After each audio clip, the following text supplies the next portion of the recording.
Algunas escenas de este programa fueron grabadas nuevamente.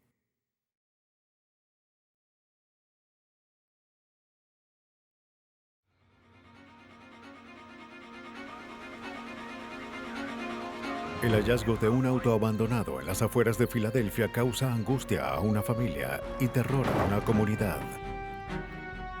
Una mujer fue asesinada y su asesino sigue libre. Pero sus rastros permanecen. ¡Chris! En el sur de Chicago hay otro misterio. Un niño ha desaparecido. La búsqueda es frenética y las pistas son alarmantes. Los investigadores tratan de hallar al niño y a su secuestrador. Cuando las víctimas son jóvenes, el crimen es desconsolador. Y cuando no es la primera vez para un criminal, se trata de un giro cruel del destino. Las autoridades están dispuestas a resolver estos casos y a atrapar a quienes tienen la intención de matar.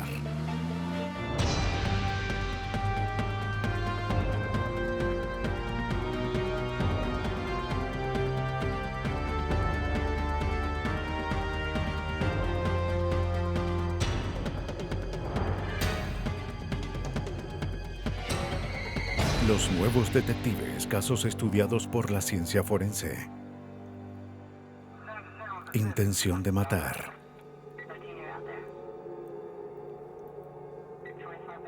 Cerca de las 2 de la mañana del 20 de junio de 1996, un conductor de ambulancia observó un auto abandonado. Estaba estacionado en una rampa de salida de la Interestatal 476 al oeste de Filadelfia.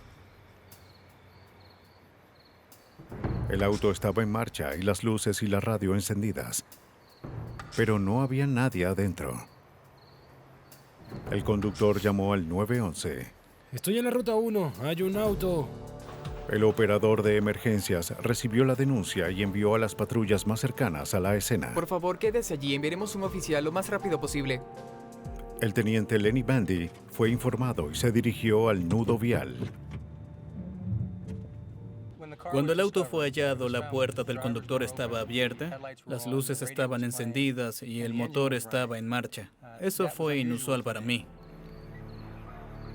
Parecía que había ocurrido un crimen. Una unidad de forenses, dirigida por Alan Stewart, llegó a la escena.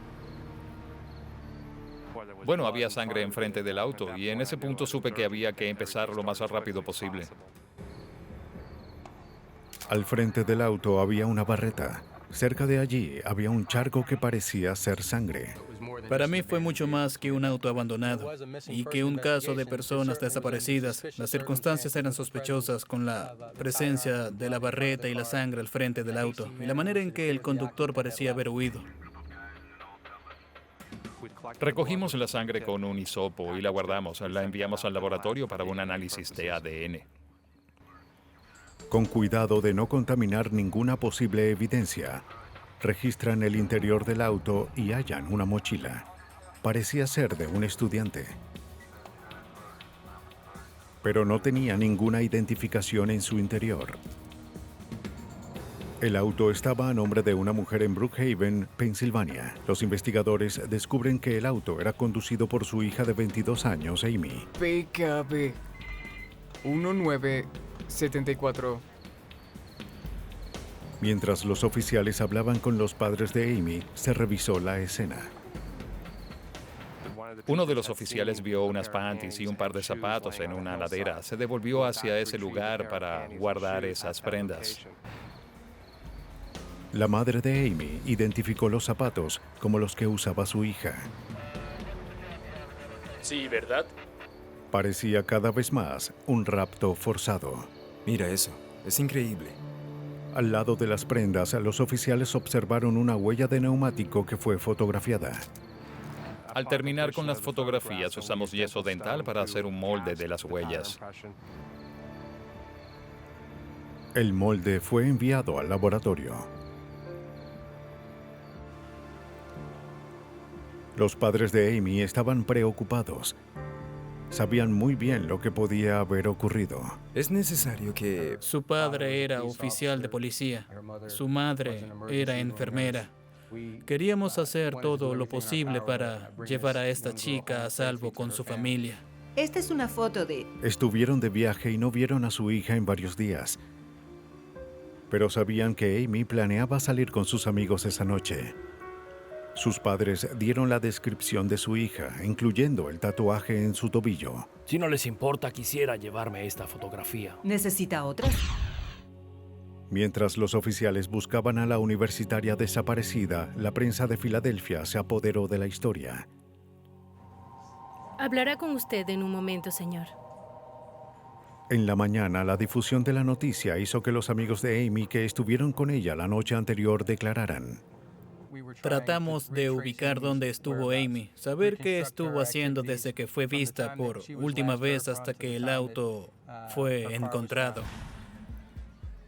Todos sus amigos dijeron la misma historia. Era una reunión improvisada de amigos de la secundaria. Lo sé, lo sé. Hablaron por varias horas poniéndose al día. Dijeron que cuando Amy se fue del bar cerca de la 1:30 de la mañana estaba sola. ¿Qué le pasa? Oye, no lo sé. James. Nadie la vio ni oyó de ella desde entonces. También tenía una chaqueta de Jim. ¿Puede decirme qué ocurrió? En la división criminal del condado de Delaware, los detectives Greg Seltzers y Charles List se sorprendieron al saber que la hija de su amigo estaba desaparecida. Conozco a Paul desde hace años. Conozco a la madre de Amy. Queríamos hacer todo lo que pudiéramos para ayudar. El detective Seltzer contactó a su superior, quien de inmediato los colocó en el caso. Hablé con el capitán, quien era el jefe de detectives del condado, y le expliqué que la hija de un oficial estaba desaparecida. Mientras equipos de búsqueda trataban de encontrar a Amy, otro equipo se reunió en la estación para organizar una intensa investigación. Usamos lo que se conoce como victimología. Queríamos averiguar sobre el comportamiento y los patrones de conducta de Amy. Descubrimos que era una joven normal. Amy Wheeler era una atleta estelar en la Universidad George Mason. Era una estudiante responsable que acudía a clases de verano. No tenía vínculos con nada ni nadie peligroso. A las 5 de la tarde, habían pasado 15 horas sin señales de la joven. Mientras estábamos en la reunión, recibieron una llamada diciendo que encontraron un cuerpo que coincidía con la descripción de Amy. Unos niños habían hallado un cuerpo desnudo esa tarde en un área remota al norte de Filadelfia. Estaba a 40 kilómetros del auto de Amy. No había un bolso ni prendas de vestir cerca del cuerpo, pero todos sabían quién era. Es Amy. Las características físicas, el tamaño, la altura y peso eran congruentes con la descripción que nos dio la familia de Amy. En especial porque había un tatuaje en su tobillo que era idéntico al tatuaje que tenía Amy. Encontrar a Amy de esta forma fue difícil para todos los involucrados.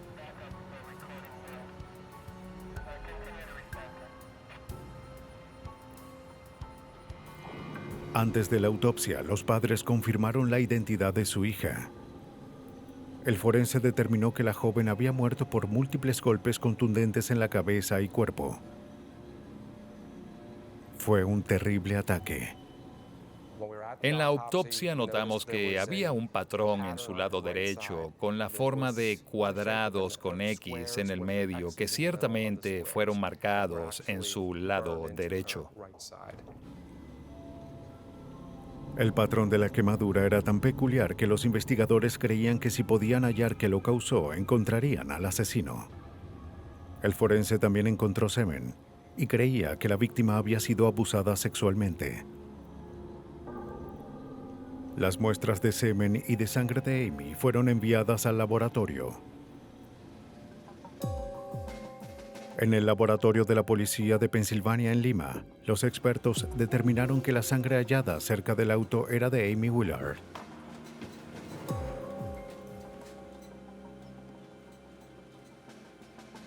También se analizó el fluido seminal extraído de la víctima.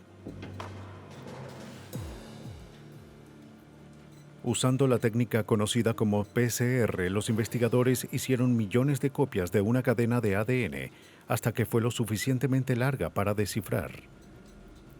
Al hacerlo, podrían crear el perfil genético de un posible atacante.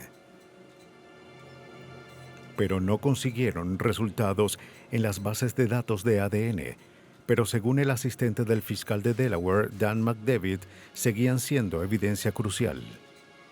Teníamos el perfil genético del asesino, solo no teníamos el nombre de la persona con ese perfil. También creían tener la impresión de su auto.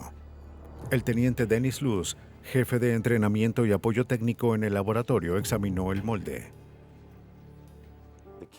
Las huellas que buscábamos eran de un neumático con 4 marcas y 5 elevaciones. Cuando buscamos en la base de datos, solo buscamos llantas que tuviesen ese número de marcas. Determinamos entonces con la base de datos que era un neumático Firestone FR440. Aunque era un neumático común, sería útil para encontrar o descartar a un sospechoso.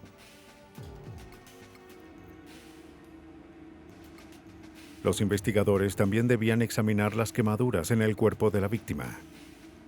Creíamos que si encontrábamos el origen de esas lesiones, sabríamos quién era el asesino.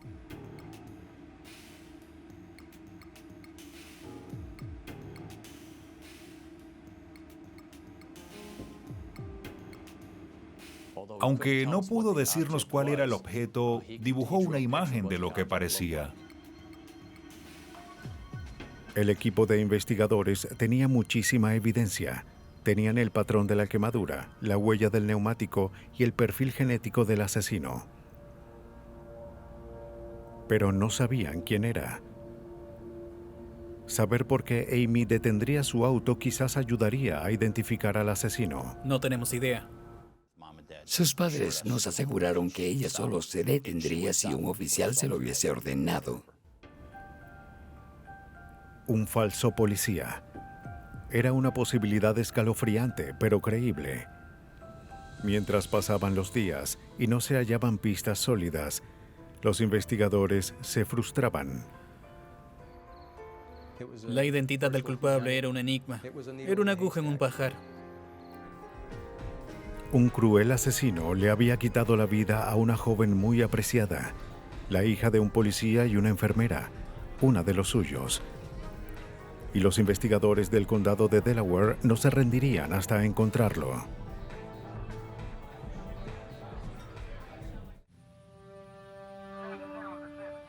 En el condado de Delaware, Pensilvania, la policía y los detectives investigaban el brutal homicidio de la universitaria de 22 años, Amy Willard. Muchos la conocían, ya que era la hija de un policía y una enfermera.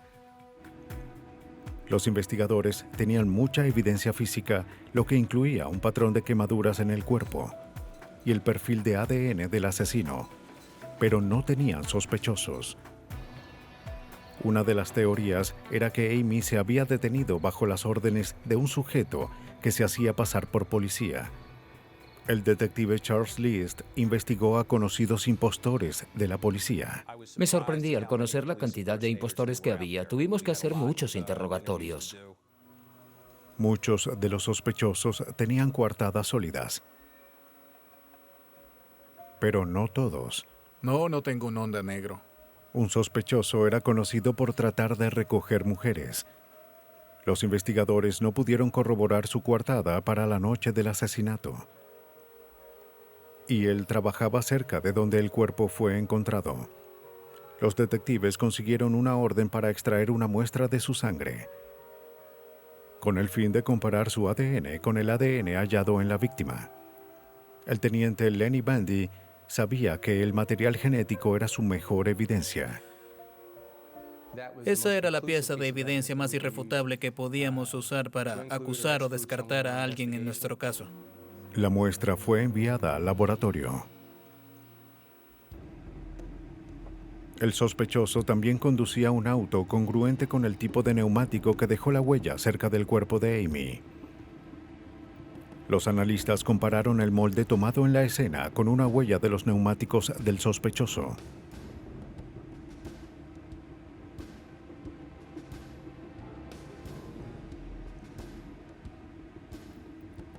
Pero no coincidieron.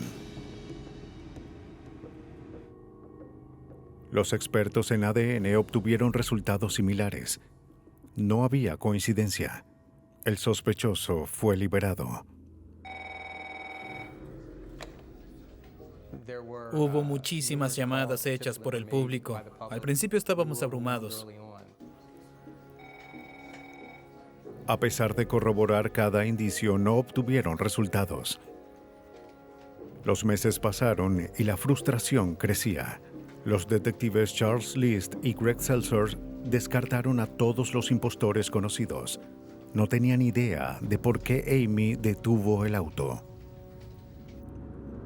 Pero la noche del 29 de mayo de 1997, casi un año después de la muerte de Amy Willard, la estudiante de enfermería de 19 años, Patty Jordan, acababa de salir de un club nocturno en Filadelfia y conducía a casa. Observé un auto que venía detrás de mí y que sus luces destellaban tras de mí. Así que me mantuve mirándolo y cambié de canal y también lo hizo. Lo hice de nuevo y él también. Aceleraba y él lo hacía. Frenaba y él también lo hacía. Como hija de un oficial de policía de Filadelfia, Patty sabía que debía encontrar a su padre. Pensé, me voy a la segunda comisaría. Ese es el distrito policial de mi zona y allí me detendré y llamaré a mi papá. Fuera de la interestatal, se detuvo en un semáforo. Y allí fue cuando se acercó lentamente detrás de mí. Podía verlo, vi sus luces y pensé, este sujeto chocará mi auto. Y allí fue cuando lo hizo. Y en ese momento pensé, ¿qué está haciendo este sujeto? Siguió chocándome y retrocediendo, solo para hacerlo otra vez. Estaba furiosa y asustada. Pero Patty Jordan no bajaría del auto. Allí pensé, anotaré el número de su placa, voy a decirle a mi papá. Luego el sujeto giró y se marchó, pero Patty pudo obtener la placa. Lo repetí en mi mente una y otra vez y al llegar a casa y ver a mi hermano, corrí a la cocina y la anoté. El sargento James Jordan es el padre de Patty. El asesinato de Amy Willard estuvo en las noticias, así que investigué en el Centro de Información de Crímenes y conseguí el nombre de Arthur Bomar y observé que el auto a su nombre era un Ford Escort. Pero Patty dijo que el sujeto conducía un Honda. El sargento Jordan también descubrió que Arthur Bomar había sido arrestado por asesinato y violó su libertad condicional en Nevada. Y mientras más pensaba en eso y en lo que le ocurrió a mi hija, supe que debía llamar a la policía de Delaware. Los detectives Seltzer y Charlie List hablaron con mi hija y pude ver la mirada en su rostro. Nunca olvidaré la mirada de ellos mientras escuchaban a Patty describir lo que había ocurrido esa noche. La descripción que hizo Patty del conductor coincidía con la de Arthur Bomar. ¿Puede decirnos qué ocurrió? Aunque la placa estaba registrada a un Ford Escort, Patty aseguró que era un Honda de color oscuro. Era 95, supe que debía... El sospechoso pudo haber cambiado de placa. Era la mejor pista hasta ahora. Era negro ahora. Y tenía...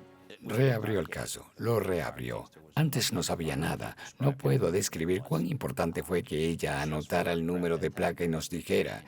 Teníamos muchas ganas de hablar con el señor Bomar.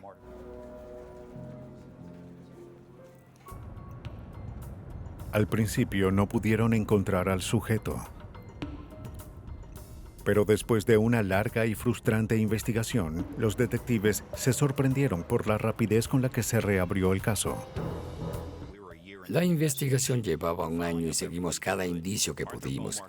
Bomar apareció en el escenario y solo 3 días después lo arrestamos. El detective Seltzer y el detective List fueron a interrogar a Bomar en la estación de policía de Lower Merion, donde fue arrestado por cargos de robo.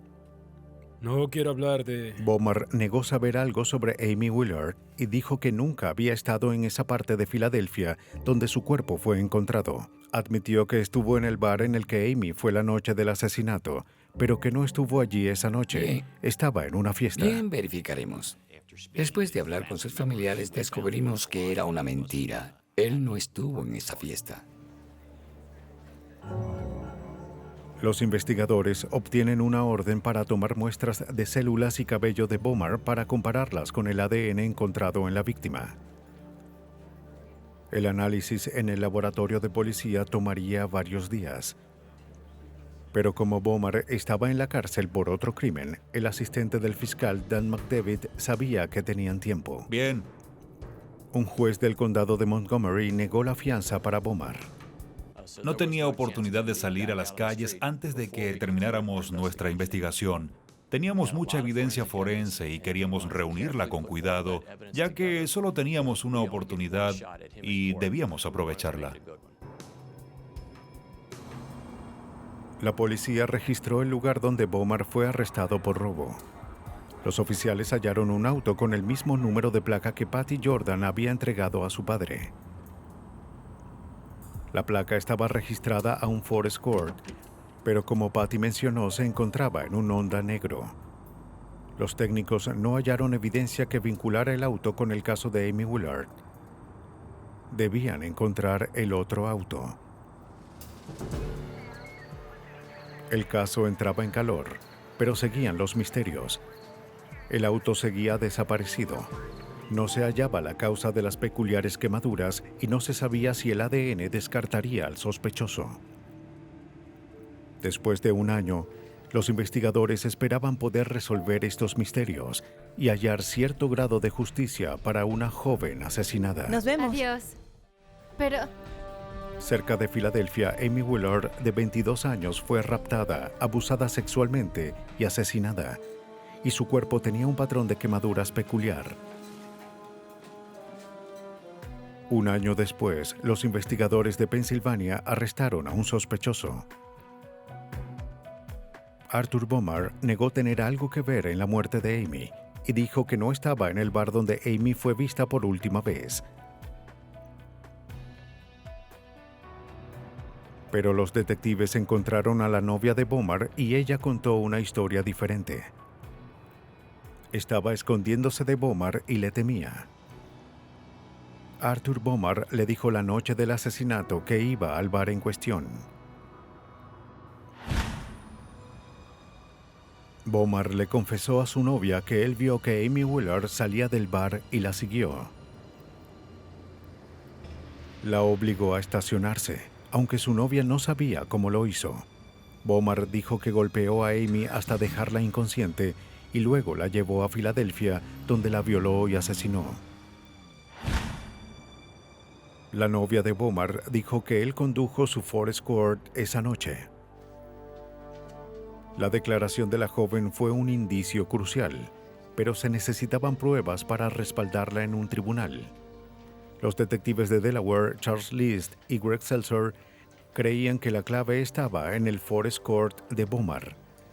Su vehículo era muy importante ya que Amy estuvo en ese auto. Por supuesto, fuimos a una compañía de seguros y supimos que tuvo un accidente poco después del rapto de Amy. Los detectives descubren que el auto fue remolcado a un lote de vehículos. Obtuvimos una orden de registro. Esperábamos encontrar sangre, cabellos o fibras que vincularan a Amy Willard con Arthur Bomar. Cuando la grúa levantó el auto, los investigadores se sorprenden. El cárter de aceite tenía un diseño similar. Creían que era el objeto que quemó el cuerpo de Amy. En el garaje de la estación, los forenses fotografían el auto. ¿Qué es eso? En el panel de la puerta del pasajero encontraron lo que parecía sangre seca. La llevaremos al laboratorio. Quitaron el cárter de aceite a fin de compararlo con las fotos de las quemaduras en el cuerpo de la víctima. Sí, así es.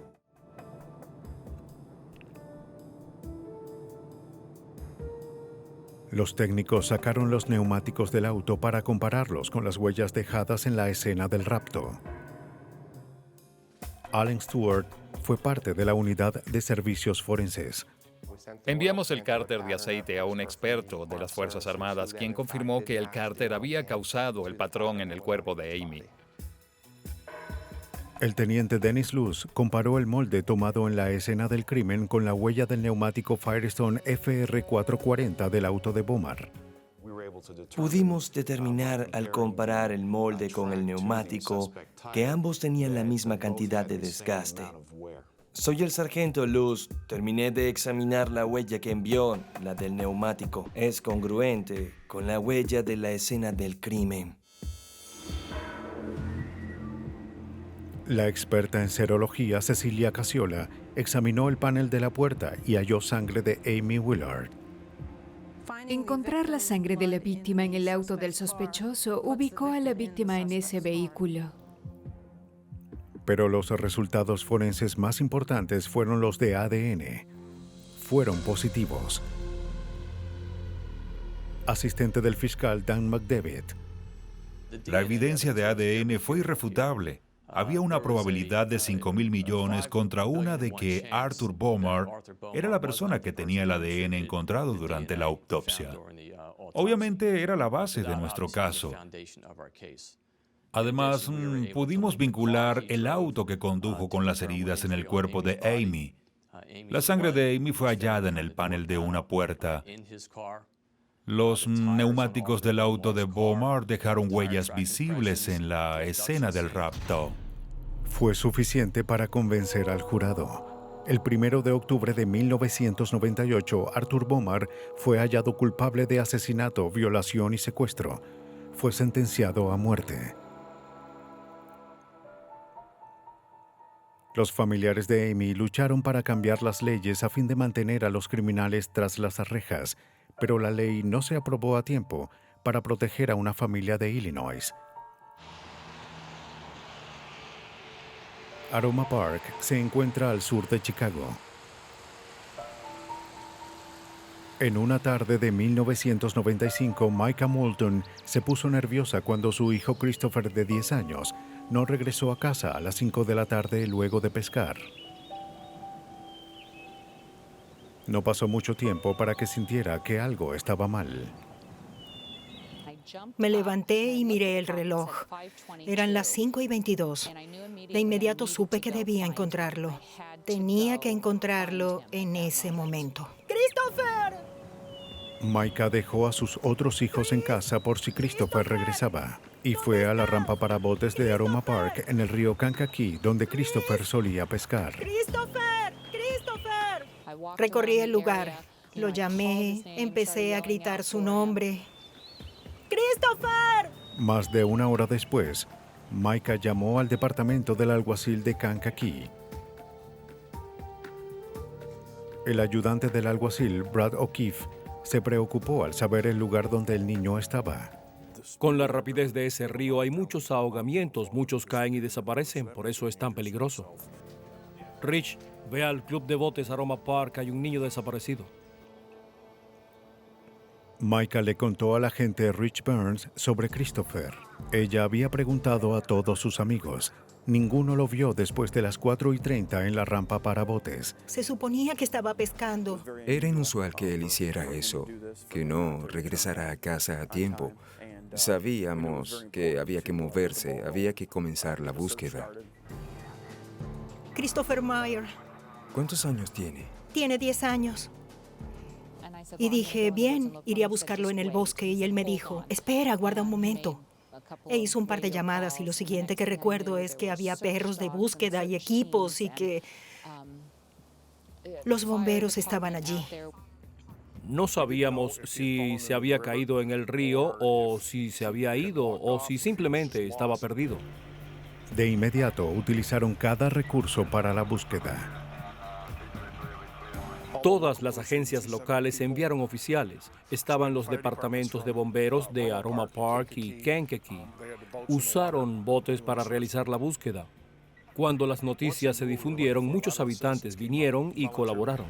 Un niño de 10 años, mide 1,47 m, rubio, ojos azules. Informaron a los equipos de búsqueda sobre la descripción de Christopher, su ropa y su bicicleta. Es solo búsqueda, iremos hacia allá. Los voluntarios no podían tocar nada que encontraran. No sabemos qué ocurrió. Toda la evidencia debía ser guardada por técnicos entrenados. Si hallan algo, llamen al detective Bertrand. Lo fotografiaremos y guardaremos como evidencia. El detective Bertrand vendrá a buscarlo. ¿Entendido? Entonces vengan y recorramos el bosque. Tenían que organizarse y mantenerse organizados. Tengo un asistente en el centro de control que tiene un registro de dónde está cada quien y quién busca qué. Los bomberos buscaron en el agua y en las orillas del río. Los perros de búsqueda trataron de olfatear al niño. Todos esperaban encontrar a Christopher con rapidez. Los investigadores interrogaron a todos en la rampa de botes. Siéntate allí. ¿Vieron a Christopher Meyer? Sí, señorita. ¿Y qué vieron? Díganme todo lo que vieron. 2 niños dijeron que vieron a Chris con un hombre esa tarde, según la funcionaria del condado Joe Mulcahy. El sujeto tenía una caja de pesca. En la caja había algunos anzuelos que no eran apropiados para este lugar. Eran para peces de agua salada y el hombre les dijo que provenía de esta área, pero había regresado de Florida. Los niños dijeron que había un cuchillo para filetear en la caja. Vieron a Christopher marcharse de la orilla del río con el sujeto. Christopher se fue con él. Solo pudieron dar una descripción vaga de él, un hombre alto, caucásico, con bigote. Tenía un montón de cosas geniales. En ese momento nos preocupó que hubiese ocurrido un rapto. Nadie durmió. Los detectives estuvieron recibiendo llamadas toda la noche. La gente buscaba en el bosque. Revisamos ese bosque 20 veces esperando encontrar algo. Pero esa noche no lo hicieron. Las estaciones locales de noticias difundieron la descripción de Christopher y del sujeto desconocido y pidieron más ayuda. En el centro de operación de emergencias, los oficiales y voluntarios atendieron llamadas. Muchas personas llamaban para sugerir que se investigara a ciertas personas. Los detectives investigaron cada indicio mientras la búsqueda continuaba y los bomberos drenaban el río. Más de 18 horas habían pasado y no había señales de Christopher. La mañana siguiente, observaron algo en el agua. Un zapato deportivo de niño. Micah dijo que era de Christopher. Había un zapato en el agua. Era más probable que estuviese en el agua o cerca, así que intensificamos la búsqueda. Buzos buscaron cualquier señal del niño o de su bicicleta en el agua. Escuchaba a la gente decir cosas como, hay noticias, encontraron el cuerpo. Y un par de veces me desesperé y dije, no habrá un cuerpo, encontrarán a Christopher. Y tuve que mantener un punto de vista positivo, ya que no podía permitirme pensar o creer que él no regresaría a casa. Los que buscaron a Christopher tampoco se rindieron. El niño estaba en alguna parte y debían regresarlo a casa. Christopher Meyers, de 10 años, fue visto por última vez con un hombre desconocido cerca del río Kankakee, en Aroma Park, Illinois. ¡Christopher! Los investigadores no sabían si Christopher había sido raptado o si cayó en el río donde encontraron uno de sus zapatos. Micah Moulton es la madre de Christopher. Sentí que todo estaría bien y que pronto me despertaría, que todo esto era una pesadilla. Pero no estaba soñando. Encontré algo aquí. El segundo día, un equipo de búsqueda encontró algo. La bicicleta de Christopher. Parecía que alguien había llevado la bicicleta a lo profundo del bosque y trató de ocultarla, según el ayudante del alguacil Brad O'Keefe. Fue algo mucho más grave. Ya no buscábamos a un niño perdido, tampoco buscábamos a un niño que se había ahogado. Ahora lo sabían. Alguien se había llevado a Christopher. Varios testigos dijeron que vieron a Christopher con un hombre caucásico que tenía una pequeña barba. Dijeron que el hombre se detuvo en la maleta abierta de un sedán gris de 4 puertas que tenía cañas de pescar en su interior.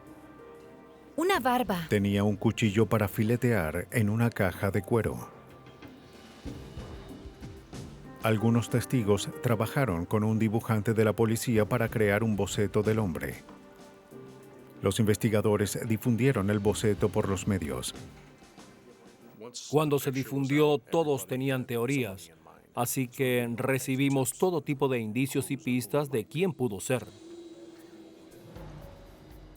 Los oficiales siguieron todos los indicios dados por el público. Les llevamos el boceto y les pedimos que lo miraran e identificaran. Sí, es vos. Un nombre surgió más que los otros: Timothy Boss. ¿Cuándo fue la última vez que lo vio? Como era nueva en la comunidad, Micah Moulton no lo conocía. Recuerdo que alguien vino y me dijo, Timothy Boss. No puedo creer que esté libre. Seguían diciendo eso y dije, ¿quién es Timothy Boss? ¿Quién es ese Tim Boss? ¿Quién es? Y nadie quería decirme. Todos los investigadores conocían a Boss. En 1981, Timothy Boss había raptado y asesinado a una niña de 5 años en Bradley, Illinois. Fue hallado culpable y sentenciado a 25 años, pero recibió libertad condicional.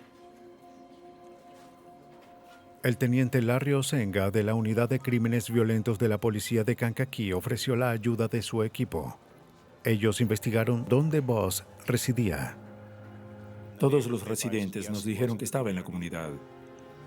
La policía de Kankakee descubrió que Boss ahora vivía en Joliet, Illinois, un suburbio al oeste de Chicago.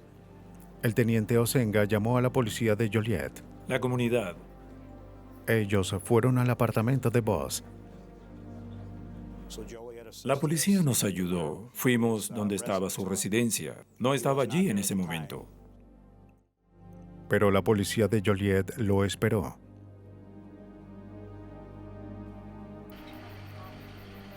La búsqueda en Aroma Park continuó durante otra terrible noche. Pero 2 días después de la desaparición de Christopher, la unidad de vigilancia observó a un sujeto que se dirigía al apartamento de Boss. Era parecido al sospechoso y estaba solo. La policía de Joliet contactó a los oficiales en Kankakee, quienes fueron a la ciudad.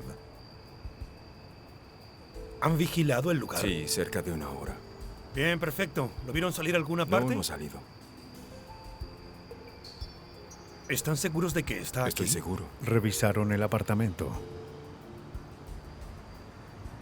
¿Cuándo fue la última vez que lo vieron? Pero nadie respondió. El lugar parecía desocupado. Oigan, ¿qué sucede? Una vecina vio a los oficiales y les dijo que vio a Boss saliendo por la puerta trasera. Sí, lo vi temprano. ¿Sabe hacia dónde? Salió de su apartamento, subió a su auto con las luces apagadas, condujo a alta velocidad y se escapó. Empezamos una búsqueda de perímetro tratando de encontrarlo, pero no lo capturamos. Registraron el apartamento, pero no hallaron señales del niño desaparecido.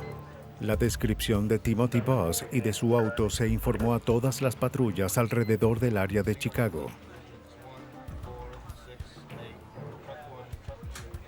Oficina del alguacil Kankakee. ¿Puedo ayudarle? La gente empezó a reconocer el boceto.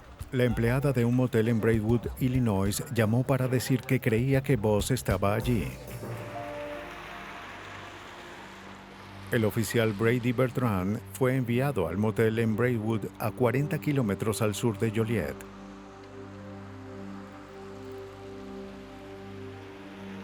Cerca de las 8 a.m., Boss salió del hotel y fue directamente al contenedor en el estacionamiento del hotel. Lanzó un par de botas en el contenedor. El oficial Bertrand pidió refuerzos. Voy a seguirlo. Necesito que alguien venga y retire las botas del contenedor. Luego siguió al sospechoso. Al principio tomó la 55 al norte, que lleva a la ciudad de Chicago, pero terminó girando un poco después hacia la ruta de Wilmington y se estacionó cerca del río para hablar con unos pescadores.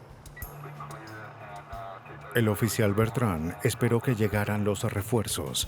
10-4, me quedaré hasta que lleguen. Mientras los detectives de Kankakee, Ron Killman y Randy Hartman, fueron al motel en Braywood para guardar la evidencia.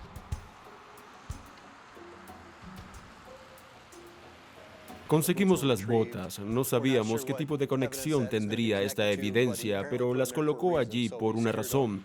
Así que las guardamos por si había sangre, cabello o fibras en ellas. Las botas fueron enviadas al laboratorio.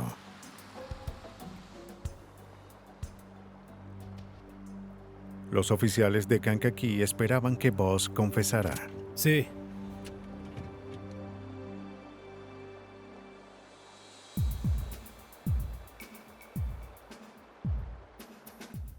Estaba nervioso, miraba a los lados como si quisiera irse, pero no tenía a dónde huir. ¿Siempre que pasa algo irán a buscarme? Sí, así es. Al principio su declaración fue evasiva y no quiso confesar. ¿No tienen a nadie más a quien buscar? Ya nos encargaremos. Pero luego accedió a ir al departamento del alguacil de Kankakee para ser interrogado. Esto no está bien. En la estación, Boss negó saber nada sobre Christopher Meyer.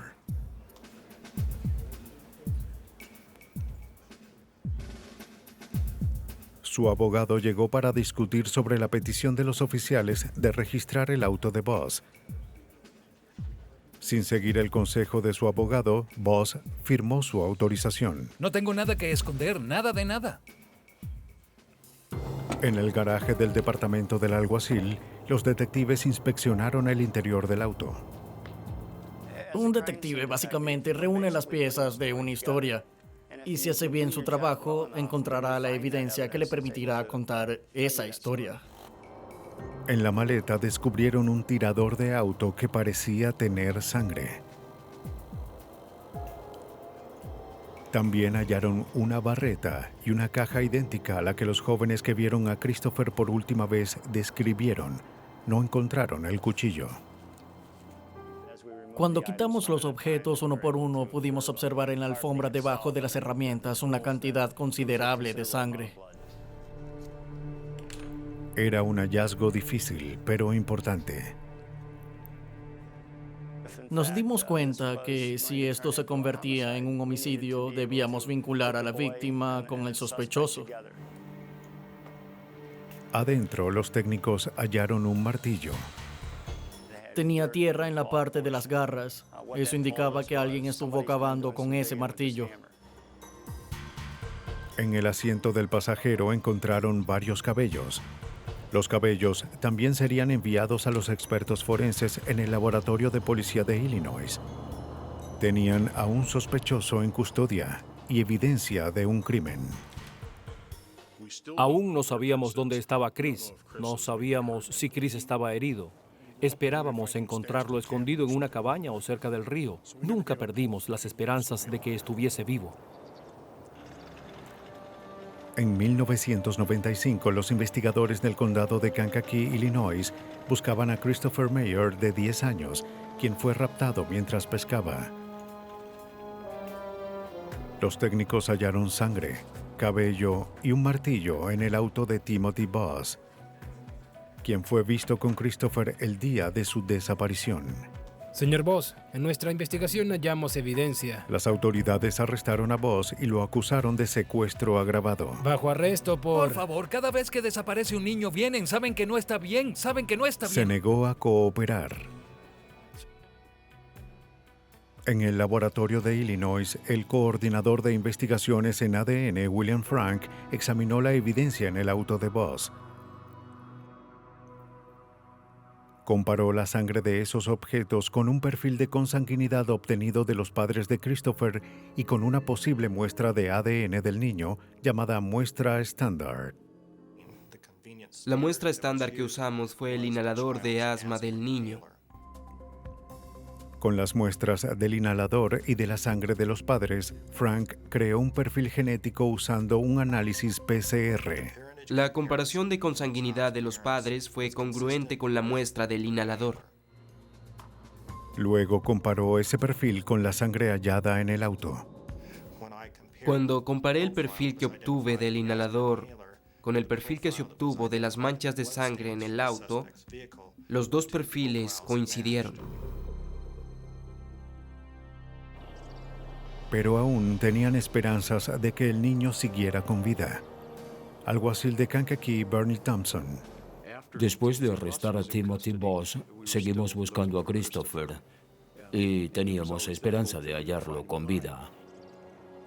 Días después, un equipo de búsqueda que incluía al investigador Kenneth Ponton descubrió unos calzoncillos, una caña de pescar y parte de una camiseta. Llamamos a la investigadora Mulcahy y le dimos la descripción de los objetos. Le pedimos que llamara a la madre del niño y lo hizo. Y la madre pudo decir que aquellos objetos efectivamente pertenecían al niño. 3 días después, en el parque de Kankakee, los oficiales del condado de Will hicieron el hallazgo que terminaría con la búsqueda.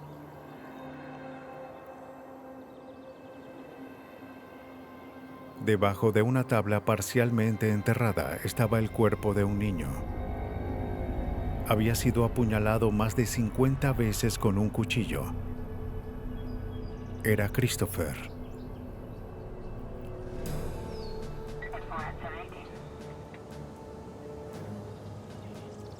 Los técnicos guardaron un trozo del terreno que tenía una huella cerca del lugar.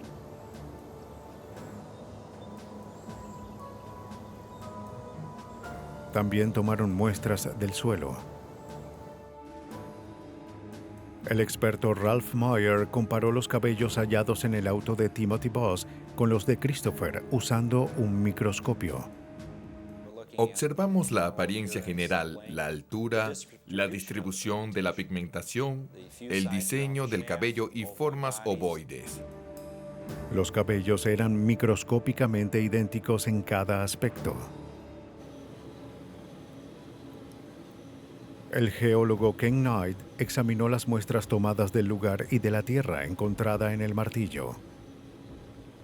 Tratamos de determinar si la muestra conocida y la que encontramos eran idénticas, si tenían los mismos cristales o minerales, el mismo color, los mismos ángulos entre las partículas y el mismo tipo de material botánico. De nuevo coincidieron. El hecho de que la muestra del martillo era congruente con las diferentes muestras del suelo de la escena indican que el martillo fue usado para cavar en el lugar. En ese terreno había una huella parcial de una bota. El forense Robert Hunton comparó las botas que Boss lanzó en el contenedor con esa huella. Hice un molde de esta parte en particular de la bota que tenía un diseño similar a la huella en el terreno. Comparé ambas. Pude determinar que esa huella pudo haber sido hecha con esa bota, con la bota derecha. Los investigadores obtuvieron pruebas más irrefutables en el laboratorio. William Frank comparó muestras del fémur de la víctima con la evidencia que ya tenía. El perfil genético del fémur coincidía con el perfil genético en el inhalador del niño y con las manchas de sangre encontradas en la maleta del auto del sospechoso. La evidencia forense probaba que Timothy Boss había raptado a Christopher Meyer. Atacó al niño y lo hirió repetidas veces para luego enterrarlo en el bosque. Boss fue hallado culpable de secuestro y asesinato y fue sentenciado a muerte.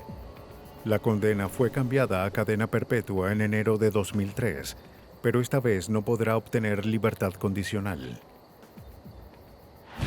Micah Moulton, madre de Christopher.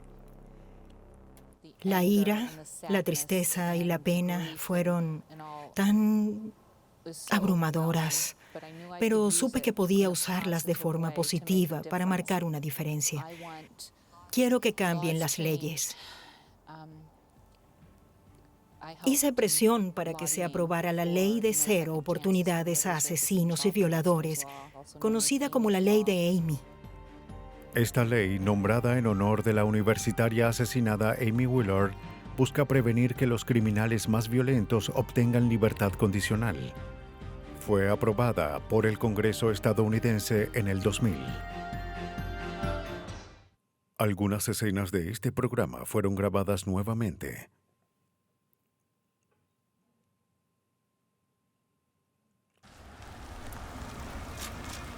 Una posada del Medio Oeste se convierte en la escena de un terrible asesinato. 2 hombres mueren y una caja fuerte llena de dinero desaparece. La investigación se enfría hasta que varias pistas y evidencias forenses reabren el caso. En Michigan, un hombre anciano es hallado muerto de múltiples golpes en su propia casa. Los detectives tienen más dudas que respuestas y tendrán que seguir un rastro forense de mentiras y traición que los llevarán hasta un asesino improbable.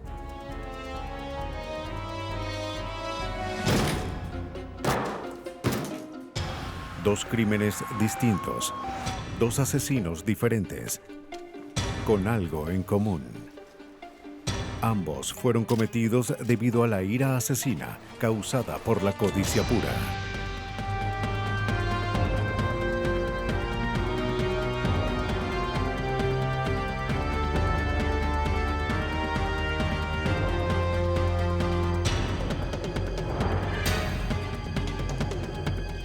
Los nuevos detectives, casos estudiados por la ciencia forense. Codicia pura. En este episodio se cambiaron algunos nombres. Dayton, Ohio, se encuentra en el corazón del Medio Oeste. Es un lugar donde los valores de antaño son apreciados y el crimen sorprende a la comunidad. Allí, el Día de San Patricio suele ser un tiempo para celebrar, pero en 1994, la culminación de esta fiesta tomó un giro mortal.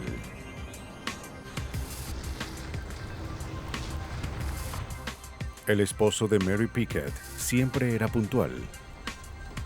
Una mañana de marzo, había regresado a su bar para limpiar un día después de la fiesta del Día de San Patricio. Mary no volvió a oír de él en todo el día, así que decidió ir al bar para ver si estaba bien. El auto de Frank aún estaba estacionado afuera y la puerta lateral del bar estaba abierta. ¡Frank! ¡Frank! Mary empezó a temer lo peor y llamó a la policía. Los oficiales de Dayton acudieron a la escena.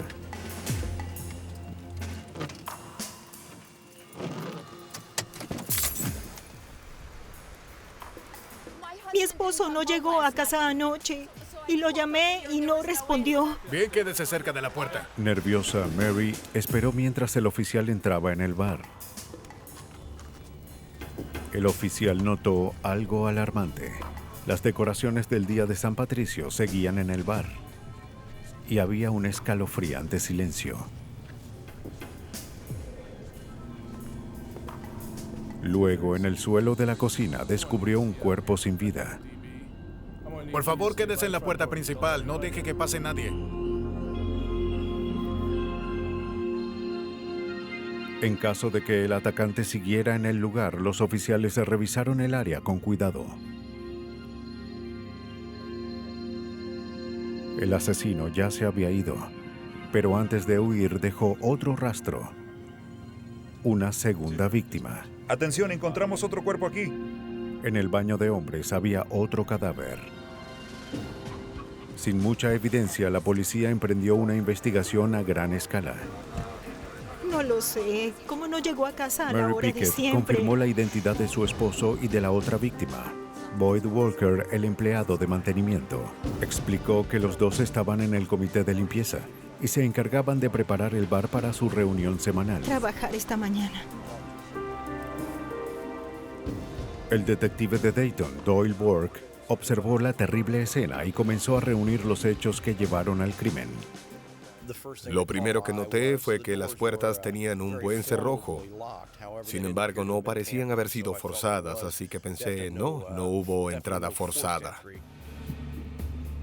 El detective buscó otras pistas y vio que la máquina expendedora de cigarrillos estaba abierta y casi todo el dinero ya no estaba. Luego encontró un martillo ensangrentado en el suelo de la trastienda. Sí, parece haber sangre y cabellos en este martillo, Dwayne.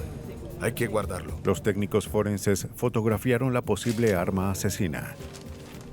Fue guardada con cuidado y enviada al laboratorio para su análisis. El siguiente paso del detective Burke fue reconstruir el crimen paso por paso. La víctima estaba en el baño y parece que fue acostada allí y luego golpeada hasta morir, en lugar de ser atrapada por sorpresa. La muerte de la otra víctima en la cocina fue muy diferente.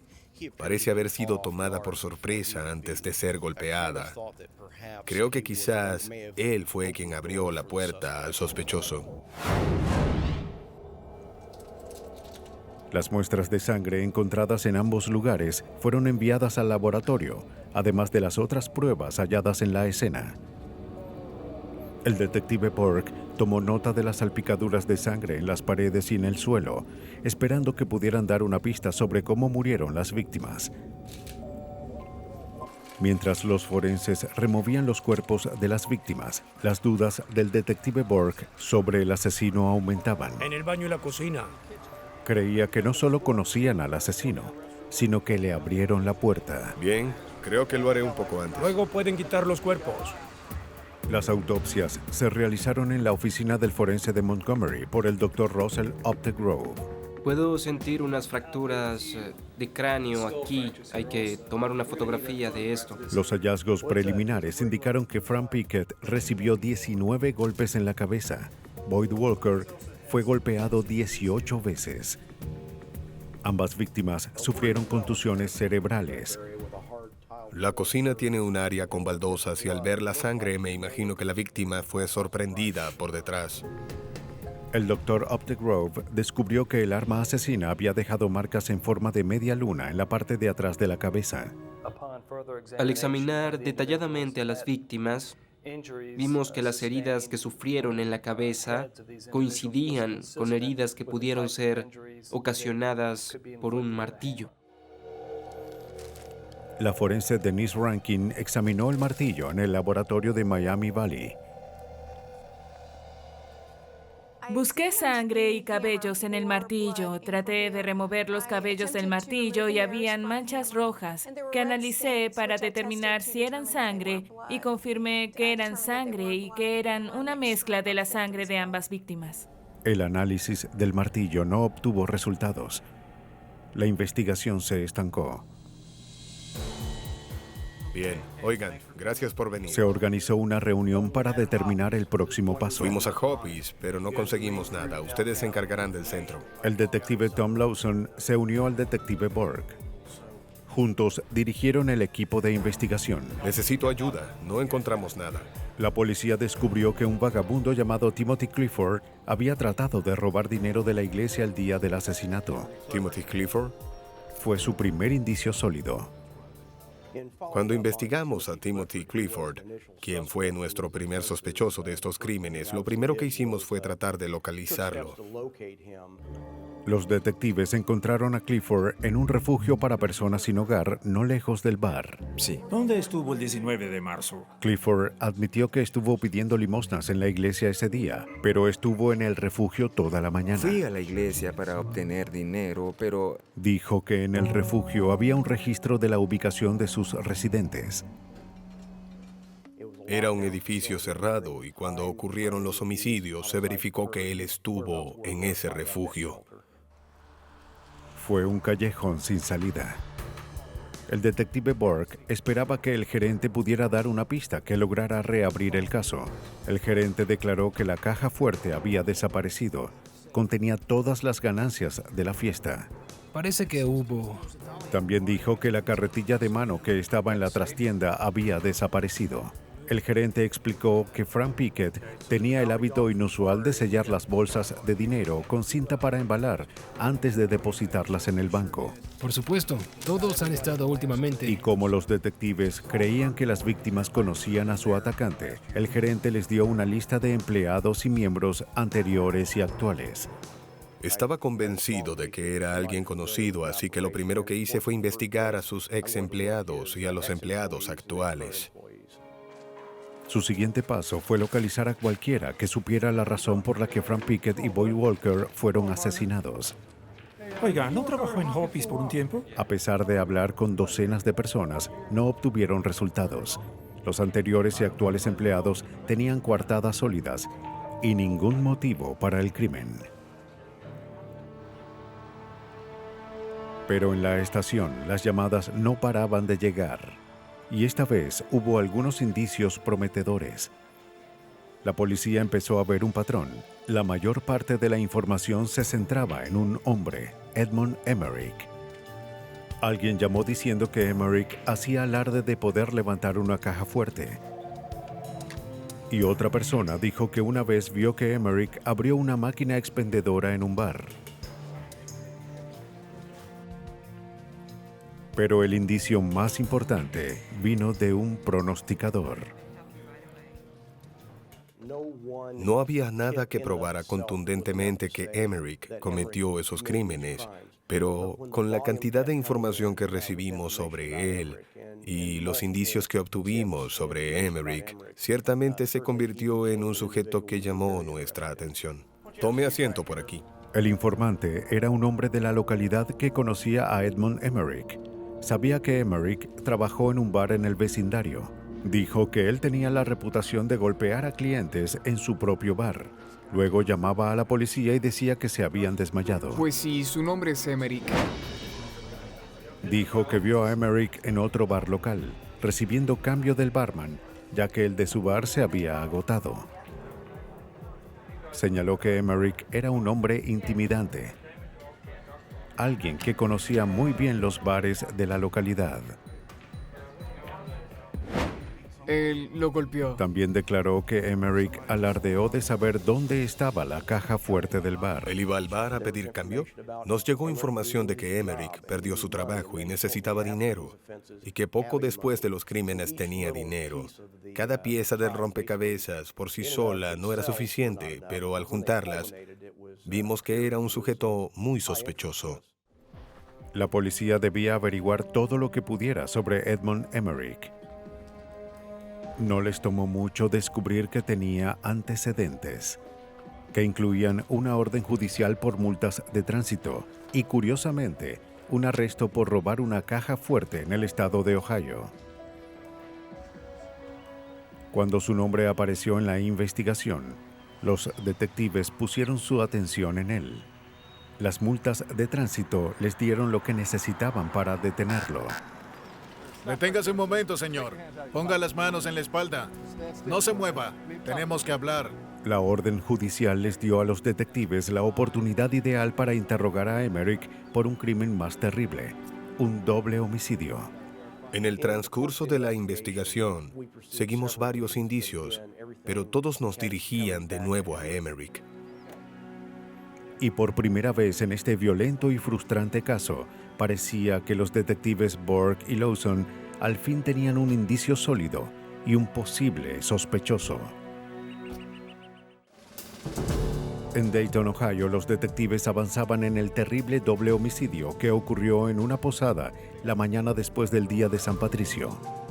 Tenían pocas pistas, una caja fuerte robada, una carretilla desaparecida y un martillo ensangrentado. Pero nada encajaba. Después de seguir varios indicios, un nombre surgió repetidas veces en la línea de llamadas: Edmund Emerick. Soy el detective Burke, él es mi compañero. Emerick trabajaba en varios bares cerca de la escena y tenía la reputación de ser impulsivo y peligroso. No había oído hablar sobre eso antes. Tenía una orden de arresto pendiente y la policía lo detuvo. ¿Qué ocurrió? ¿Qué sucedió El ese detective Doyle Burke creía estar en la dirección correcta. Cerca de las 11 en punto. Recibimos información de que Emerick era muy violento y agresivo. Sí, salía... Después de su arresto, Edmund Emerick se convirtió en el sospechoso número 1 del detective cuando observaron manchas de sangre en su Me ropa. corté al afeitarme. Yo creo que es sangre. Afirmó haberse cortado mientras se afeitaba, pero los detectives mantuvieron sus sospechas. Tratan de culparme. Por eso Algo queríamos no hablar con usted encajaba. y aclarar Su eso. coartada fue demasiado conveniente. Lo que quiero es que antes, que alguien me dijese minuto por minuto, hora por hora, lo que había hecho era sospechoso. Los detectives Bork y Lawson le pidieron a Emerick que entregara su ropa como evidencia. Siéntese. La sangre que vimos en Emerick cuando fue arrestado estaba en su camisa y en sus zapatos y también en su chaqueta. Pasó la noche en prisión y su ropa fue enviada al laboratorio para ser analizada. Los detectives esperaban que la sangre de la ropa de Emerick coincidiera con la sangre de las víctimas. La evidencia fue analizada en el laboratorio de Miami Valley. Denise Rankin explica. Había sangre en la ropa que coincidía con la del sospechoso. Su propia sangre estaba en su ropa. Pero al igual que el martillo, la sangre en la ropa no ayudó a que los detectives atraparan al asesino. De hecho, parecía respaldar la versión del sospechoso de que se había cortado al afeitarse. Pero los detectives Bork y Lawson no se rendirían antes de atraparlo. Se emitió una orden para registrar su casa. Descubrieron una bolsa de dinero sellada con cinta de embalar. Ve y averigua qué más podemos conseguir. Un informante había declarado que una de las víctimas sellaba sus bolsas de dinero de la misma forma. Bingo, conseguimos la bolsa. Los técnicos fotografiaron la evidencia y guardaron otras prendas de Emerick para analizarlas más a fondo. Quiero que se coloque justo aquí, cerca de la reja. Sin pruebas irrefutables para detener a Emerick, el sospechoso fue liberado. Pero Bork y Lawson creían que él era el culpable. Solo debían probarlo. El día después de su liberación, los detectives incautan el auto de Emerick. Los técnicos analizaron el auto con un cepillo de cerdas finas. Adentro encontraron otro martillo y una barreta. Ambos objetos fueron enviados al laboratorio. Obtengan la muestra y envíenla. Los detectives tomaron muestras de las manchas de pintura gris encontradas en la puerta del auto de Emerick. Los investigadores creían que podía ser la pintura de la caja fuerte desaparecida. Las muestras fueron analizadas en el laboratorio de Miami Valley por el director Ken Betts. Buscamos determinar si la pintura gris de la caja fuerte fue dejada en el vehículo en cuestión por el sospechoso. ¿En qué puedo ayudarles? El siguiente paso de los investigadores Bork y Lawson era corroborar la detallada coartada de Emerick. La última vez que lo vi. Sí, el Y 19. empezaron con su Es familia. el tiempo que nos interesa, así que... Emerick afirmó haber visitado a su padre la mañana del 19 de marzo antes de dirigirse a una lavandería. Pasó por aquí creo que a la 1:15 de Los la tarde. detectives no se sorprendieron ni quedaron convencidos cuando el padre de Emerick confirmó su coartada. Suéter gris y jeans. Alguien informó sobre un auto. Pero una empleada en la lavandería fue de más ayuda para desbaratar la historia de Emerick. Claro. Ella dijo que él actuaba sospechosamente ese día, ¿Y por qué cree que eso era inusual? ya que se estacionó muy lejos de la Vino como a entrada las principal, 2:15. especialmente porque tenía una gran cantidad de ropa La ropa que en su lavar. auto, él suele dar buenas propinas, pero La cantidad de ropa que Emerick había llevado ese día era inusual y creo que lo hizo para su coartada. Él quería ser recordado con facilidad en la lavandería por el hecho de llevar tanta ropa, ya que era un encargo enorme. eran como 5. Pero lo más alarmante que la empleada recordaba fue que Emerick dejó una carretilla en el estacionamiento de la lavandería, exactamente igual a la que desapareció del bar. Al final, su coartada fue parte de su fracaso, ya que nos llevó a verificar que alguien se había llevado una carretilla de la escena y que Emerick tenía esa carretilla justo después de que los crímenes ocurrieron. Luego, el Departamento de Policía de Dayton recibió una llamada. Era el indicio que los detectives esperaban. Una caja fuerte había sido encontrada justo en el área donde Emerick había basado su coartada. Una caja fuerte tan pesada que un hombre como Emerick necesitaría una carretilla para moverla. La policía encontró la caja fuerte abandonada afuera de una ferretería. La puerta había sido completamente arrancada. Sí, esta es idéntica. Una empleada de la ferretería dijo haber visto a un hombre caucásico con la descripción de Emerick transportando la caja fuerte con una carretilla. Fue como si se hubiese abierto una represa en el caso. Y la caja fuerte y la carretilla fueron solo el principio. El laboratorio envió los resultados. En una de las camisas de Emerick había sangre que coincidía con la de una de las víctimas. Te diré lo que hizo que... La sangre en su camisa era de la escena y pudimos vincularlo con la escena por medio de esa sangre. La evidencia aumentaba y los detectives estaban a punto de atrapar a Edmund Emerick. Pero bastaría otra evidencia incriminatoria y un testigo para llevar a este asesino ante la justicia. Edmund Emerick, barman local, era el sospechoso principal para los detectives Burke y Lawson en el caso de un robo y un brutal doble homicidio ocurridos en un bar local en Dayton, Ohio. Sí, es cierto. ¿Algo más? Emerick tenía la reputación de ser violento y un historial por robar cajas fuertes. Escucha, Doyle. Una combinación de evidencias circunstanciales y sólidas aumentaba las sospechas en contra de Emerick. Pero una mancha de pintura en su auto probó ser una pieza de evidencia física crucial. En el laboratorio, el director Ken Betts comparó la mancha encontrada en el auto con la pintura de una caja fuerte abandonada.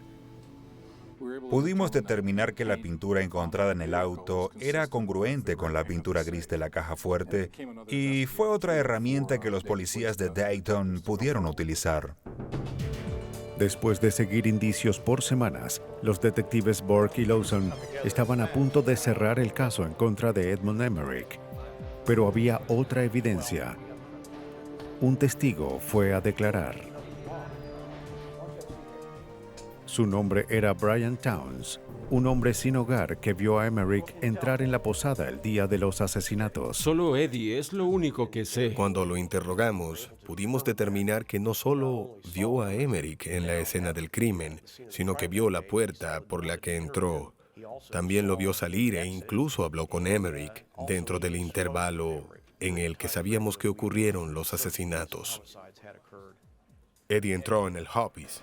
Cuando Emerick salió del bar, Towns le pidió $20 y lo vio marcharse. Hoppy's. El detective Burke le mostró algunas fotos y Towns identificó a Emerick. ¿Él fue a quien vio en Hoppy's ese día? Ese es Eddie. ¿Es Eddie? ¿Usted lo vio? Aún sin abrir y con solo 2 personas allí, no dejarían que un desconocido entrara y descubrimos que Emerick conocía a ambas víctimas. Gracias a Brian Towns, Emerick fue ubicado en la escena. Los detectives ahora tenían a un testigo que vio a Emerick en la escena del crimen en el momento de los asesinatos, pero se asegurarían antes de arrestar de nuevo a Emerick. En el laboratorio, otra evidencia forense probó que Edmund Emerick era el asesino. El analista de herramientas Tim Dewar tomó huellas de la barreta encontrada en el auto de Emerick. Identificar una marca como proveniente de una herramienta es como vincular a la huella en una escena del crimen con la huella de un sospechoso. Las impresiones tomadas de la barreta se compararon con los moldes de impresiones encontradas en la máquina expendedora y la caja fuerte. Eran idénticas. Los moldes tomados de la máquina expendedora se compararon a través de un microscopio con los moldes de las marcas de la barreta. Al compararlas, se hallaron varias similitudes entre ambos, y determinamos que la barreta causó las marcas en la máquina expendedora y no otras herramientas. Esa coincidencia fue la última pieza de evidencia. La policía no solo tenía un testigo que observó a Emerick en la escena, sino que ahora tenían evidencia contundente. Él había forzado la máquina y la caja fuerte. La policía fue a arrestar a Emerick. Aunque trató de escapar, los oficiales rodearon completamente la casa. Policía de Dayton. Salga con las manos en alto. Aquí lo está, hay que avanzar. Emerick no tenía dónde esconderse. Policía, muéstrame sus manos. Después de buscar al asesino por semanas, los detectives lo atraparon. Y ahora sabrían qué sucedió en el bar esa trágica mañana. Como sospechaban, Boyd Walker conocía a su asesino y sin saberlo le abrió la puerta a su propia muerte. No había forma de que supiera que Emerick entró en el bar con la intención de robar y asesinar. Cuando Walker le dio la espalda, Emerick tomó un martillo y lo asesinó brutalmente. Frank. Así como golpeó a Boyd Walker, Emerick mató a Frank Pickett. En solo minutos, ambos hombres murieron. Emerick luego tomó la carretilla y sacó la caja fuerte del lugar. Luego dejó la carretilla en el estacionamiento de la lavandería. Emerick necesitaba dinero urgentemente y esa fue una oportunidad para aprovecharse de dos personas que confiaban en él. Edmund Emerick fue hallado culpable de 2 cargos de asesinato agravado por atacar a los 2 empleados del bar y un cargo de robo. Fue sentenciado a 2 cadenas perpetuas. Hay asesinos que atacan a víctimas improbables cuando tienen la oportunidad, haciendo más fácil para ellos ocultar su identidad. Le preguntaré a... Otros atacan a personas cercanas, dejando rastros de codicia pura. Emmett Township es una comunidad creciente de 12,000 personas, ubicada al este de Battle Creek, Michigan. Es un pueblo que se enorgullece de ser un refugio seguro y unido. Razón por la que lo ocurrido la mañana del 26 de abril de 1996 sorprendió a la comunidad.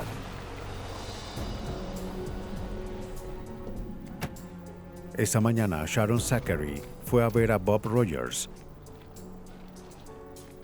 Ella cuidaba del hombre de 81 años y le pagaba el alquiler por una casa al final de la calle. Sharon estaba preocupada. No había oído de Bob en toda la mañana. Cuando Sharon vio el auto de Bob a un lado de su casa, se inquietó aún más. Él nunca se estacionaba allí y no respondía al teléfono. Sus temores se confirman cuando, al acercarse a la puerta de vidrio de la casa, observó que había sido completamente destrozada. Corrió a pedir ayuda. Sharon Zachary estaba asustada. Su amigo Bob había sido víctima de varios robos en meses recientes. Parecía que había ocurrido de nuevo. Atención a todas las unidades. Diríjanse al 7419 Jefferson Drive. Posiblemente ocurrió un ataque. Los oficiales conocían a Bob Rogers. No era la primera vez que se dirigían a su residencia. Sabían que el anciano tenía la reputación de acumular cosas y de tener grandes cantidades de dinero en su casa. Entraron en el lugar con cuidado y precaución, a fin de no alterar cualquier posible evidencia. Pero esta vez el crimen fue más grave. En la sala de estar de la casa yacía Bob Rogers y estaba muerto. Hola. Bob está bien. No, no lo está, señora. Tenemos un 15 aquí. Necesitamos que notifique a la estación, por favor. La policía de Emmett ahora se enfrentaba a lo que parecía un homicidio. El teniente Thomas Headley llegó a la escena para empezar la investigación. Su primer paso fue hablar con Sharon Zachary, la mujer que había descubierto el cuerpo. Después de pedirle que fuera a la estación para declarar, examinó la brutal escena del crimen. Cuidado con la cabeza, señora. Desde el principio, el teniente Headley supo que este crimen no fue como los otros. Golpeó la ventana. Se puede ver que... Esa escena me pareció un poco extraña. No era congruente con lo que sabíamos sobre la conducta del señor Rogers. Y el hecho de que la puerta de vidrio estuviese rota, la de la parte de atrás, no fue igual que en las otras ocasiones. Los ladrones no tenían que hacer tanto esfuerzo para entrar. Entre la ropa esparcida y las salpicaduras de sangre, el técnico forense tomó medidas, fotografías y muestras de toda la posible evidencia. Los técnicos forenses le prestaron particular atención a la hebilla torcida del cinturón de la víctima. Recógela, por ahí debe haber otra. Los trozos de vidrio fueron fotografiados y se buscó en ellos posibles huellas. Es mucho mejor, ¿sí? Y hay más dinero por allá y por acá también. Lo que no sorprendió al teniente Headley fueron las grandes cantidades de dinero encontradas en varios lugares de la habitación. Era un hombre anciano, quizás vivió durante la Gran Depresión, así que mantenía el dinero para sentirse seguro. Headley estaba seguro de algo. El dinero era el motivo. Ahora debía encontrar al responsable del crimen. En la estación de policía, el teniente Anthony Geigel interrogó a Sharon Zachary. La puerta estaba abierta. Ella le contó sobre su relación con Bob Rogers. Dijo que se había hecho amiga del anciano y él le alquilaba una de sus muchas propiedades. Zachary explicó que le preocupaba la seguridad del señor Rogers e incluso le insistió en que se mudara con ella. Dijo que estaba cansada de no poder hacer nada mientras que el anciano era una y otra vez víctima de robos violentos. Fui hasta la puerta. Zachary declaró no haber visto a nadie la mañana en la que encontró el cuerpo de Bob Rogers. Ella fue a su casa ya que no había oído de él. Pero para Geigel había algo sospechoso en la historia de Sharon y algo extraño en el asesinato como tal. La escena era diferente a lo que normalmente ocurrió en el pasado. La escena tenía una cierta atmósfera que no encajaba. Parecía que alguien se había esforzado mucho en que pareciese un robo. La autopsia de Bob Rogers fue realizada en la morgue del Hospital Sparrow. La doctora Joyce Dijon tomó las huellas de la víctima. Debía determinar qué huellas en la escena pertenecían a Bob y cuáles pertenecían al o a los asesinos. Dijon observó traumas contundentes en la cabeza y cuerpo de Rogers. El señor Rogers recibió entre 25 y 30 golpes en la cabeza.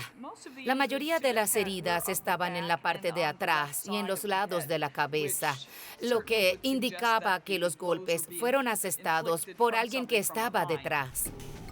Basándose en la posición del cuerpo y en su grado de descomposición, Dijon concluyó que el cuerpo de Rogers había sido movido después de su muerte. Ella llamó al teniente Geigel para informarle. Había un charco de sangre cerca del cuerpo que parecía indicar que el cuerpo estaba boca abajo y que luego fue volteado. Las manos y los brazos fueron levantados tiempo después de que murió. Con las huellas de la víctima, los forenses empezaron a reconstruir el asesinato de Bob Rogers.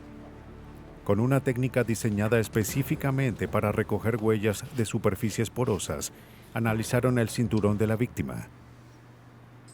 Se hallaron numerosas huellas en el cinturón.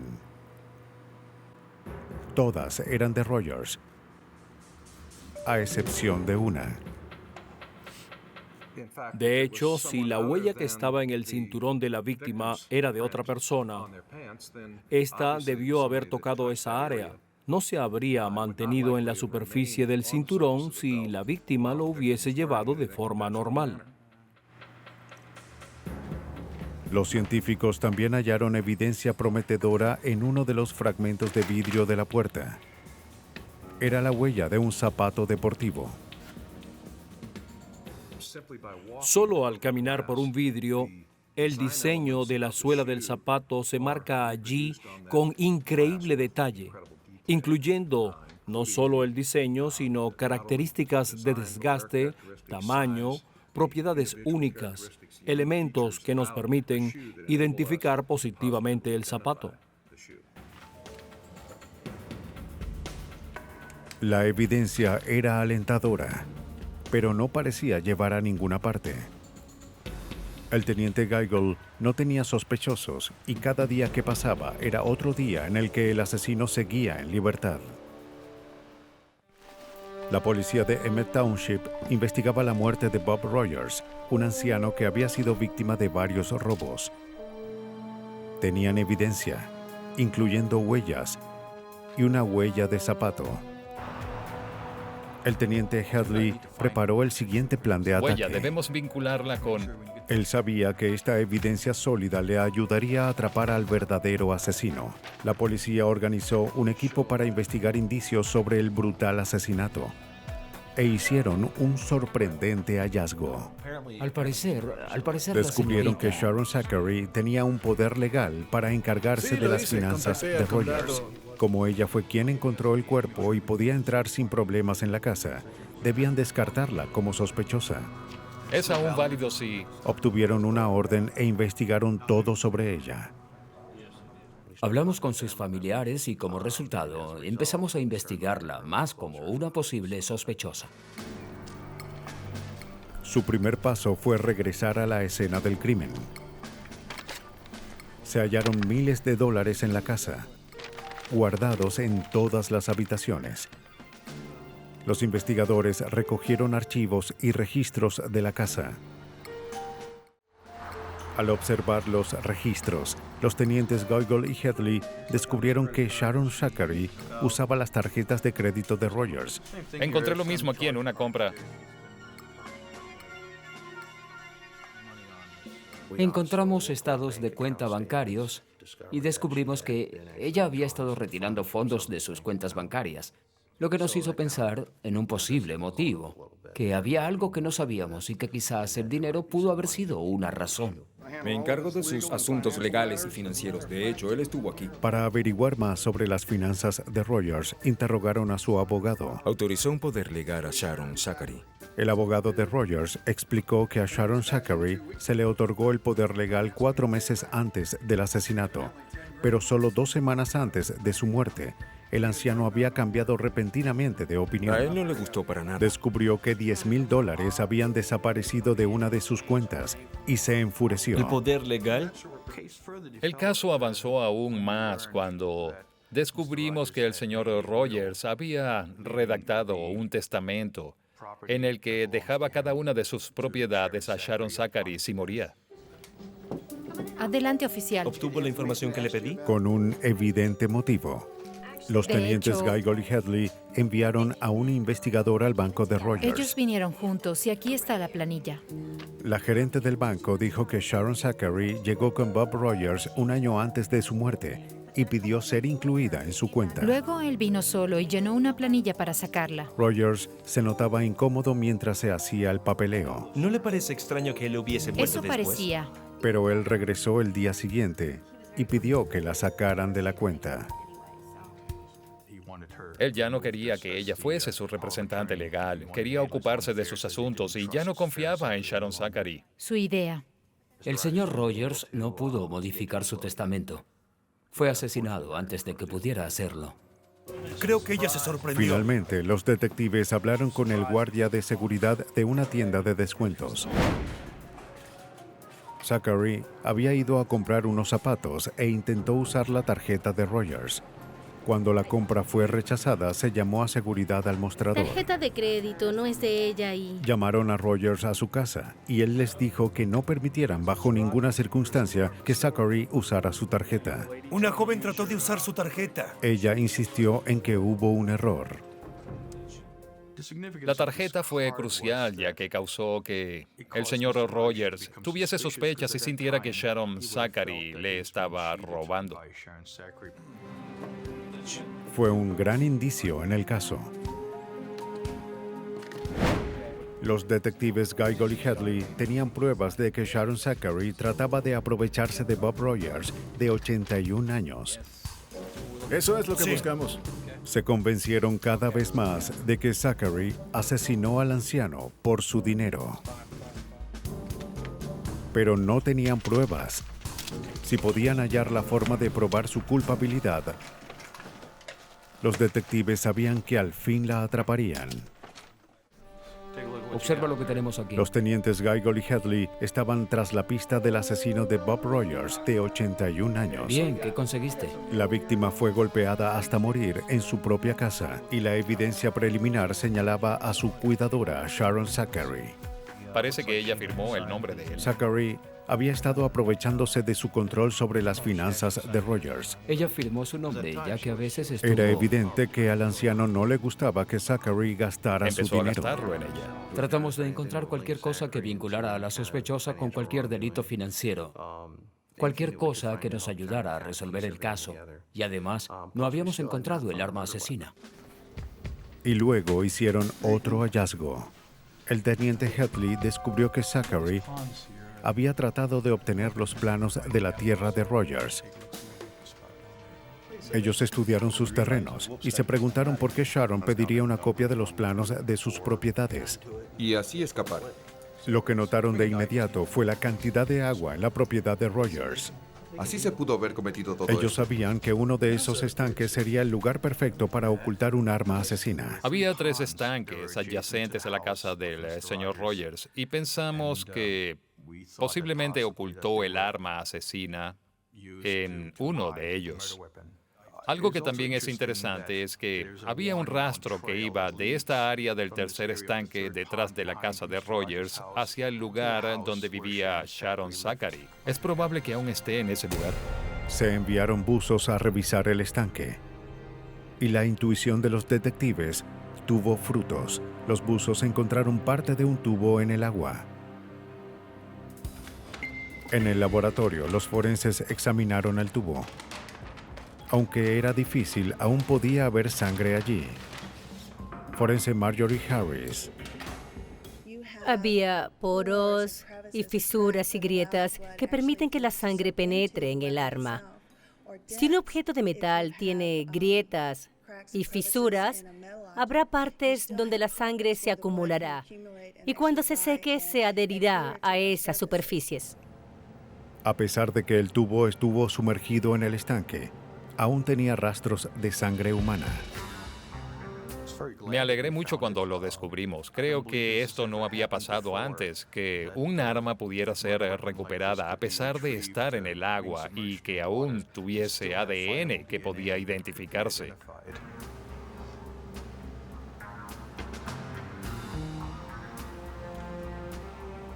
Los investigadores forenses hicieron una réplica de la salpicadura encontrada en la escena.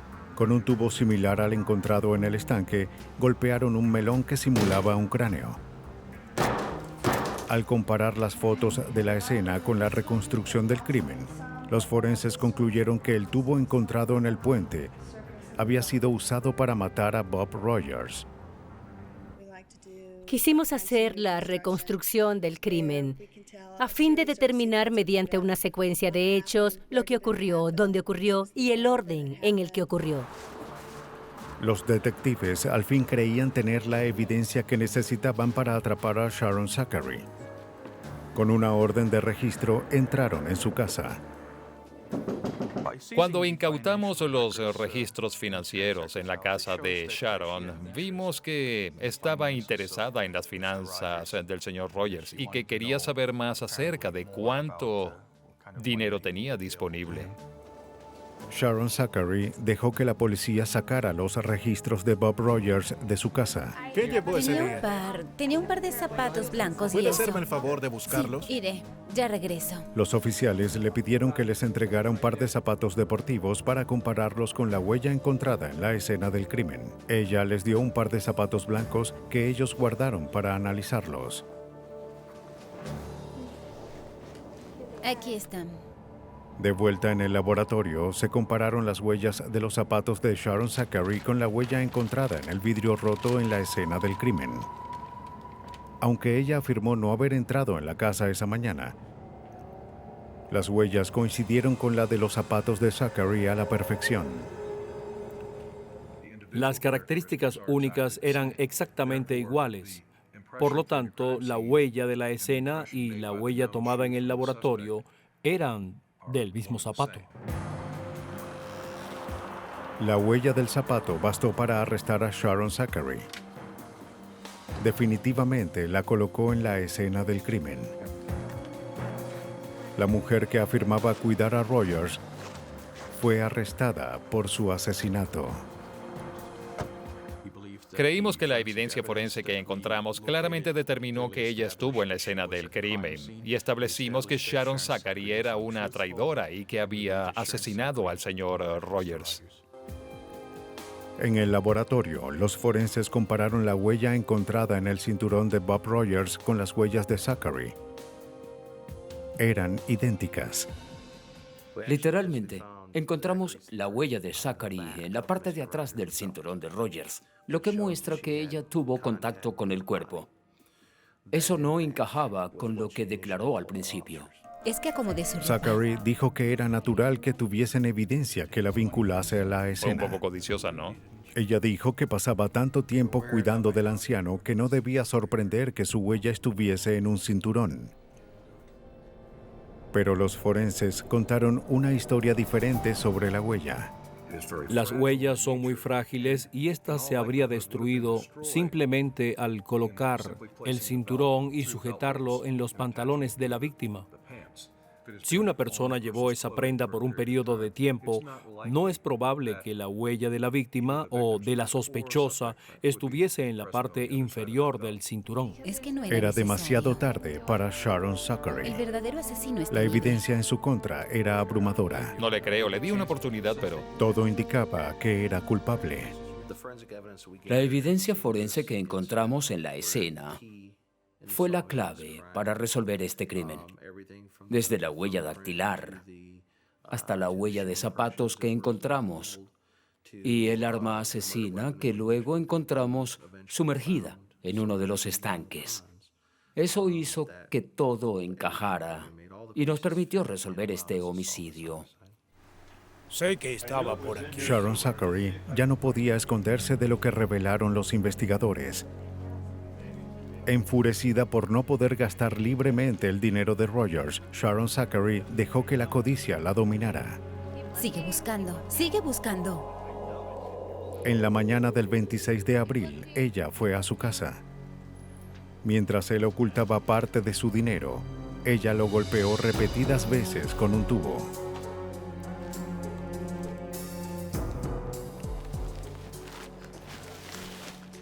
Creo que ella vio una oportunidad para eliminarlo y de esa manera obtener todas sus propiedades y salirse con la suya.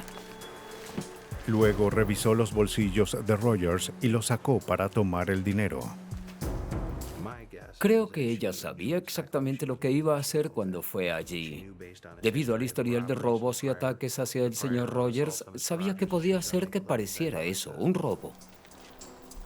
Al tratar de hacer que el asesinato premeditado pareciese un robo, ella salió y rompió el vidrio de la puerta. Del señor Robert Rogers, oficial, podría... Después del hecho, trató de hacerlo parecer como un típico robo con la entrada forzada, pero olvidó un par de factores clave que para mí determinaron su fracaso.